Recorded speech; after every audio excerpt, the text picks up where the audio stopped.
Hello everyone, Andy here, and here's what you can look forward to in today's episode. In today's episode, I was joined by former NFL quarterback Ryan Leaf on Radio Row as we look back at his career and the upcoming Super Bowl. Ryan praises Sam Darnold. Well, listen, I love Sam Darnold's story because, listen, I know what it's like to have to carry that anchor of people considering you a draft bust. Ryan discusses his NFL career. My dream was to be a great NFL quarterback. That's my dream as a kid, so it was disappointing, I think. And Ryan discusses his struggles off the field, post-retirement, as well as much more. I think it falls on us as peers and former players to have each other's backs. Hope you all enjoy. Hello everyone and welcome back to the Across the Pod NFL podcast. I am as ever your host today, Andy Davis, and today a different setting to normal. We're not in my bedroom back in Wales, we are in Radio Row in San Francisco, and as you can see, those watching on YouTube, I've got a special guest with me. I've got former NFL quarterback Ryan Leaf. Ryan, good to have you on, how are you? I'm good. It would have been kind of cool if you had a setup of your bedroom though, as your setup here. That'd be pretty funny. Yeah, I mean, how are you finding San Fran so far? It's good. I'm enjoying it. My wife's from here, and so the first time I really kind of got reacquainted with the NFL and everything in my life was about 10 years ago when the Super Bowl was here last time. And so it's been fun to be back. It's been good to see a lot of people, and Radio Row kind of has got its mojo back. Ever since COVID, it's been a little bit about distancing and stuff like this. This is the most, I think, impacted and compact we've seen it since Miami in 2020. Yeah, I remember last year in New Orleans, it was kind of similar size to what we are now, but it definitely felt less cramped. Yeah. I feel like you're walking through these aisles here and there's NFL stars everywhere, there's A-listers, and it's a bit harder to walk around and navigate.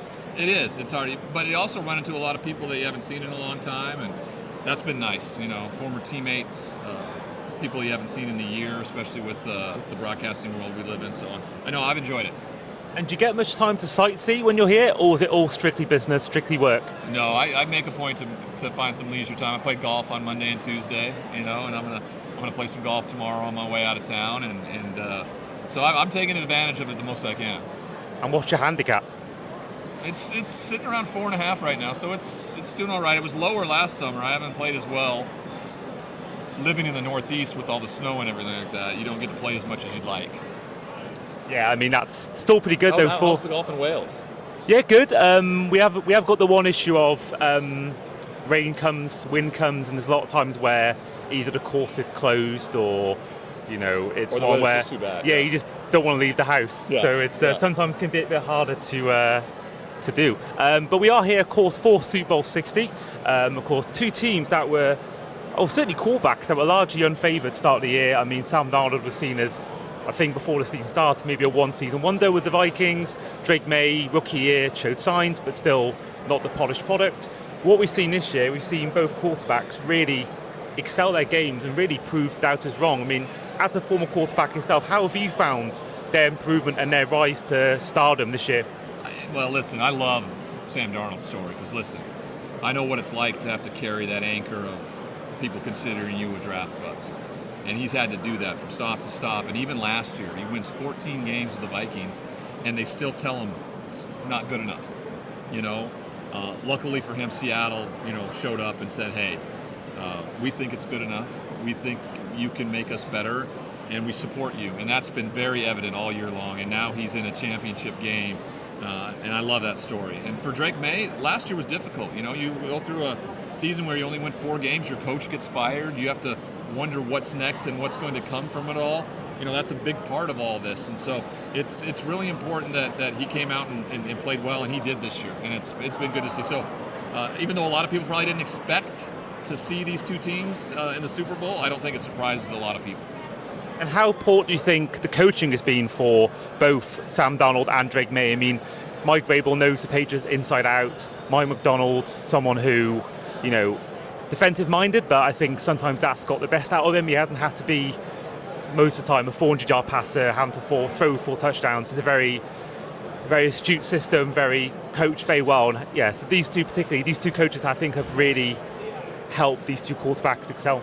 No, I do. I think coaching is a huge factor in all of this, of course. I think both guys coming in have experienced what good quarterback play is needed to get them where we're at. I mean, Mike McDonald saw it firsthand with Lamar Jackson, and of course Mike Vrabel lived it with Tom Brady. So I think he understand the intangibles. They also know how to navigate, I think, some of the sensitive issues you have to deal with as a quarterback for a franchise in the NFL. And both Mikes have done a tremendous job. And of course, for both these quarterbacks, you've got the threat of the secondary for both teams. You've got the likes of Chris Gonzalez for the Patriots, crucial interception in the conference championship. Devon Witherspoon, who had the crucial plays in the final 2 drives against the Rams. You think about particularly the final play, kept Nakua inbound, clock went down. I mean, as someone who's played as a quarterback both in college and NFL, you think about kind of the challenges you have against the secondary each week, and sort of how do you plan when you've got different types of cornerbacks, different types of secondaries each week? How do you prepare and how do you plan for secondary going into week when you're planning for games? So, what you try to do is you try to go up against the defense. You try not to go up against the personnel necessarily, but sometimes that's hard because you can have some exceptional players that may move around, and there's a chance that Christian Gonzalez could be moving with Jackson Smith-Njigba in this game. And if that's the case, defensively you're going to see some things differently for Sam Darnold, right? He's going to see some different looks. He might get man free with a safety over the top and stuff like that. So if you're preparing, I would expect to see, both these teams doing what they've done a large part of the year. You don't try to really change a lot up going into this game because you feel like you can get it done with what you have. The best friend to any sort of secondary is a good pass rush, and both these teams have an incredible pass rush. So if they can get to the quarterback and make things a problem for the quarterback, that's where those corners excel. That's where they get those opportunities. Well, we all know your story in terms of the NFL. We all know it didn't quite go to plan when you went to the NFL. Is there maybe something that maybe you would, one thing you'd have done differently looking back at your career now? I mean, that's of course I wish I would have been a better player. That's my dream, was to be a great NFL quarterback. That's my dream as a kid. So it was disappointing, I think. But ultimately, everything happened the way it was supposed to happen. I was to experience the things I had to experience so I could be the individual that I am today. And that's not a bad thing. It's not. I got a ton of life experience. I feel like I'm the oldest 50-year-old there is that is around with all the life experience that I've had. And so I'm okay with it. Do I wish I would have been a better NFL player? Yeah, of course. I love competing. I love playing. I wish I would have won more games and been more, been more effective as a quarterback in the NFL. But I'm also really grateful for how everything turned out. And of course, going into that, I mean, there'll be a lot of players this year who will be going into the draft. The draft in Pittsburgh in a few months' time. A lot of players that we drafted in the first 5 picks, and I think there's no player more talked about, I think, this off-season than Mendoza. Of course, won a national championship with Indiana. Kind of, for you, like, what the kind of the pressure of being drafted highly. I mean, what's that like? Because the whole world's expecting you to be this and be that, and they've done a million hours of analysis on TV and stuff like that, newspapers. But what is that pressure like, being taken? You were taken second overall by the Chargers. Just what is that pressure like, and what would it be like for the likes of Mendoza in April and for the next 2 or 3 years after this? So listen, there isn't any pressure. We all expect to be there. If we're being drafted first or second, we think we're great too, and we expect to be in that place. Where things get difficult is when things start to fail. You're not used to that. When you start playing poorly, you're not used to playing poorly. And then the outside noise. How do you deal with the outside noise? The fan base, the media, the criticism that comes. There really isn't the pressure that people talk about. When we are expected to be the number 1 overall pick, we believe that too. So pressure is a myth, I feel like. I think that what happens is life happens then, and how do you deal with it that matters. You think that's why, in a way, a lot of the best quarterbacks of all time haven't been taken in the top 10? You think about Joe Montana, Tom Brady, even Mahomes 10th overall. I mean, these guys weren't, Mahomes was seen as a time, why are you taking him? Because you've got Alex Smith. I mean, is that why maybe, like Jim Kelly, Marino, the same thing? Is that why these quarterbacks maybe have succeeded more? Because they've had that adversity, they've had that humbling by not being taken early in the draft? Maybe there's a chip on your shoulder. I know Tom Brady lived in that world for a long, long time. There comes a point though where you realize that you've made it. Like you're there, and that chip has to be. You have to pivot. You have to do something to make it more positive, because that chip can become toxic. And I feel like these guys who have used that for them for some time have done a tremendous job of pivoting and moving in a different direction with that. Absolutely. I mean, looking back at your college career, you led Washington State to a Pacific 10 conference. You appeared in the Rose Bowl. You were a Heisman finalist.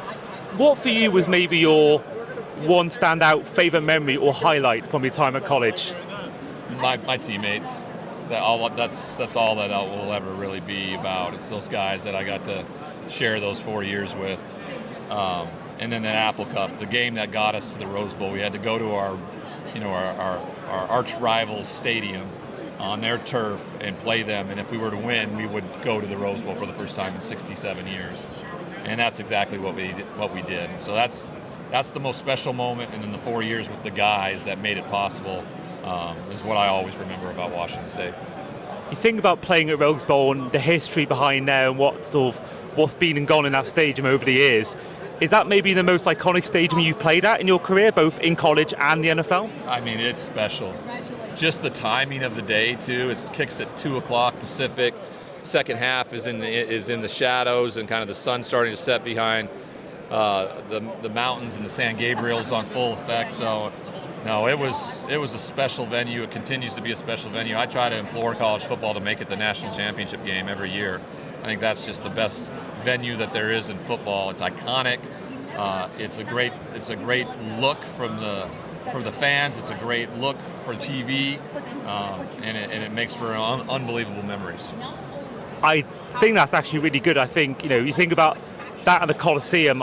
I think by far should be ones that should be used every year, because we have it in the UK sports. We have Wembley Stadium where we use it for all the big finals in a lot of sports, rugby league, football as well. I mean, it's an iconic stadium, and I feel like something like the Rose Bowl and the Coliseum in LA as well, when you're guaranteed warm weather that time of year. I think that'd be pretty good. I do too. Good. Yeah. I think it's you and me as commissioners of college football. I think we should make that change. And before we continue, don't forget to use code Andy5 at checkout at fantasygameday.app, where you can get money off your first paid lineup. Now, Ryan, of course, after your career ended, you did have some legal issues off the field, and you've talked about a lot, and you've done a lot of work sort of after that to try and talk about it, and you did spend time in prison. Do you think more needs to be done for players in terms of care for players after they retire? Oh yeah, I think the NFL is derelict in their duties in terms of what these men give to that business, and so I think that there should be lifetime health care. I think that's for what we do with our bodies. I think that's just only representative of that. I know they want to protect the players, and they want to, but there's always the next group that comes and elevates. It's this product is really kind of a money printing business that they have, and so that's really important for them to keep that going. And so I think it falls on us as peers and former players to have each other's backs when things get tough. I'm pretty adamant about that, and a lot of the work I do, especially around the psychiatric aspect of things, especially with the Menninger Center, which I'm an ambassador for. It's a psychiatric and substance use disorder facility in Houston. They have an association with the NFLPA, which is our union, and when I'm down there quarterly, there'll be anywhere from 8 to 12 individuals, former players, that I get to work with, and for that peer-to-peer model is just incredibly purposeful. So that's meaningful to me, and we can't wait around and hope for the NFL to find a conscience. We have to be the ones that have to be there for one another. Yeah, I think we've seen with certain players in the past. I mean, recently, I think Antonio Brown springs to mind as maybe a player who obviously was still playing when it all sort of happened off the field. But I think certainly you think about Odell Beckham talks about he's lost his money already, and I think there definitely needs to be, outside of the 5 years insurance after you retire, I think there definitely needs to be more to stop things like this happening. And also the thing about it is people tend to say, well, hey, if you go work for this business, you don't have lifetime insurance. I'm sick and tired of people trying to compare the two. The niche sport of what football is and the profession of being a football player is nothing like any other regular job. So don't lean into it when it comes to like healthcare and things like that for a regular job. It's completely different. And then finally, it would be remiss to not talk about the game on Sunday, because that's why we're all here. We're all here covering it. I mean, final thoughts for you. You talked about the defense for both teams and the quarterbacks. What's your prediction for the game? You can give me a score or just a winner, but who do you think's winning on Sunday? I mean, I really like Seattle. I think they're just playing better than anybody right now. It feels like everybody here in San Francisco, though, is picking the Seahawks, and that worries me a little bit. Because when something like that happens, it will fly in the face completely on the other side. So I just think they're playing better. I feel like they have a defense right now that's going to prevent real problems for Drake May, who's been sacked 15 times in 3 games against very good defenses, but this is a very good defense. I think they would have to play a perfect game, and Seattle would have to really stumble a few times to make it. And that can happen in a one-game playoff for it all. That still can happen. So I hope it's a good game, but ultimately I think Seattle's going to come out on top. Well, I think the Pats will know full well themselves what it's like to be the favourite and lose after the 2007 season and even the 2011 season with the Giants. Yeah, it's always interesting to go into a game where people think you are unbeatable. And then you find out that football is played for a reason, and go at it. Well, there we are. That is the end of the episode, the end of Across the Pods episode here with my chat with Ryan Leaf. Ryan, first of all, thank you for coming on. Thank you. I appreciate it so much. And don't forget to like, share and subscribe to this episode, and we'll see you guys next time. Take care.